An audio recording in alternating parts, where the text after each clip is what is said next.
Bonjour. L'exercice d'aujourd'hui traite la vitesse d'une réaction chimique.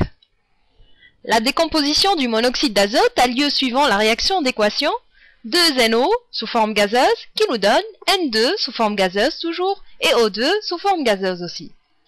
On a réalisé une expérience à la température θ égale à 1151 degrés Celsius dans un réacteur de volume V constant et pour une concentration initiale de monoxyde d'azote NO0 égale à 226 millimoles par litre.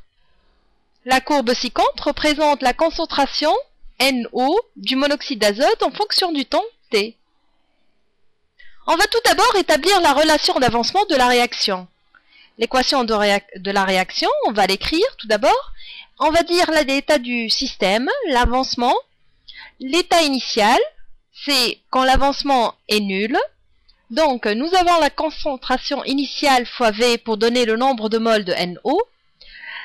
Et 0 mol de N2 et 0 mol de O2. L'état intermédiaire, c'est quand on a un avancement X. Donc, on aura comme nombre de moles pour NO la concentration initiale fois V moins 2X, comme nombre de moles de N2 X, et autant pour O2. On va établir maintenant la relation liant l'avancement X de T à la concentration NO de T. Le nombre de moles NO de T égale à la concentration 0, la concentration initiale, fois V, moins 2X. C'est-à-dire que NO, la concentration en fonction du temps, égale à nombre de moles en fonction du temps, divisé par V. C'est-à-dire que c'est égal à la concentration initiale, moins 2X sur V. Ça nous donne pour 2X sur V la valeur de NO0, la concentration initiale, moins NO de T. Pour X, la valeur de NO0 moins NO de T sur 2 fois V. Maintenant, on va donner l'expression de la vitesse volumique de la réaction à la date T. V de T égale à 1 sur V fois dx sur dt. On va maintenant exprimer la vitesse volumique de la réaction en fonction de NO de T.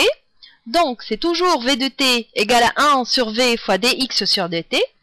C'est égal à 1 sur V fois dx sur dt de NO0 moins NO de T sur 2 fois V.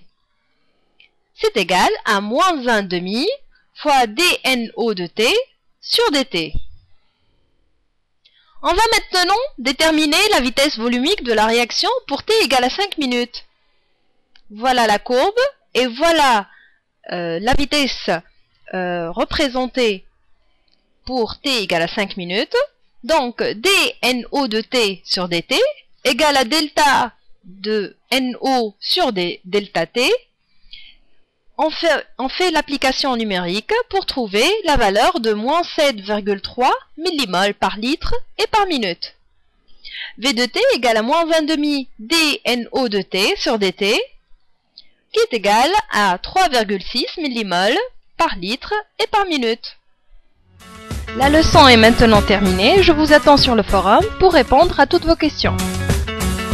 Topnet, very intelligent people.